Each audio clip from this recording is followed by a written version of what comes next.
Этой осенью вышел целый пакет законов, который, уверяю вас, касается каждого из нас с вами. Обязательно досмотрите это видео до конца, чтобы не пропустить никакой из этих законов. Какие-то уже заработали с 1 сентября, какие-то заработают с 1 декабря, какие-то заработают с 1 января 2026 года. Большинство законов принимаются по-тихому и особо не рекламируются в средствах массовой информации, но начинают уже работать с даты принятия, и поэтому многие люди попадают на штрафы, проблемы, которые часто возникают в связи с незнанием законов.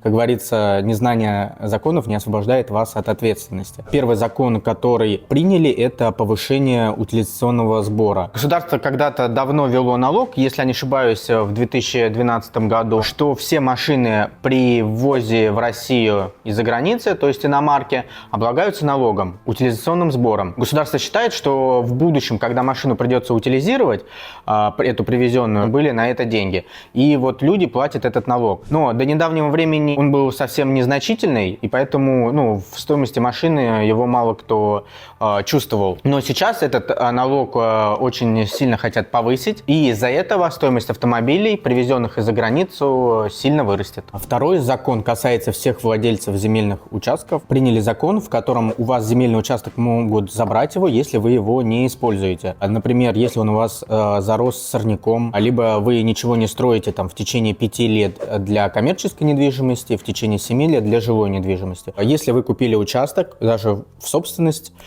и оставили его на будущее, то администрация может у вас его забрать. Третий закон, который касается каждого из нас, это повышение налога НДС. А что такое вообще налог НДС? В принципе, самый популярный налог, который платит каждый из нас с вами. Он очень незаметный, потому что мы его платим, когда покупаем какие-то товары или заказываем какие-то услуги. Пошли мы в магазин, 20% с любого чека мы оплатили налога. Заказали какую-то услугу, 20% платили. А сейчас мы будем оплачивать не 20%, а 22%. Мы оплачиваем в магазин, а магазин уже перечисляет и государству в виде вот этого налога. Как это скажется на нас? Все товары повысятся на стоимость этого налога на 2%. А многие предприниматели к этому налогу там еще накинут 2% себе прибыли, как это часто бывает, и цены у нас, к сожалению, будут опять расти. Напишите в комментариях, слышали вы об этом или первый раз об этом слышите. Четвертый закон – это запрет ведения бизнеса на дачах, либо по-другому СНТ, то есть садовые товарищества. Запрещено теперь вести любой бизнес, магазины, гостевые дома, автосервисы, автомойки, склады. Если у участка назначения земли СНТ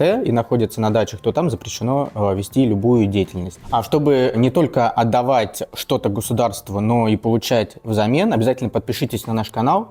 Здесь мы рассказываем, как можно получить земельный участок под жилое строительство, либо коммерческое строительство. А также можете перейти в наш телеграм-канал. Там есть телеграм-бот, который найдет свободные земельные участки, которые государство разыгрывает прямо сейчас в вашем регионе на земельных торгах. Пятый закон тоже касается владельцев бизнеса. Если у вас выручка за год составляет больше 10 миллионов, то вы теперь автоматически становитесь плательщиком НДС. Раньше был порог выручки до 60 миллионов, то есть после 60 вы становитесь плательщиком НДС. Сейчас этот порог сильно срезали, и теперь, если у вас выручка больше 10 миллионов за год, то вы автоматически будете платить НДС. Это, в принципе, самые важные законы, которые касаются абсолютно каждого человека, и они будут влиять на нашу жизнь.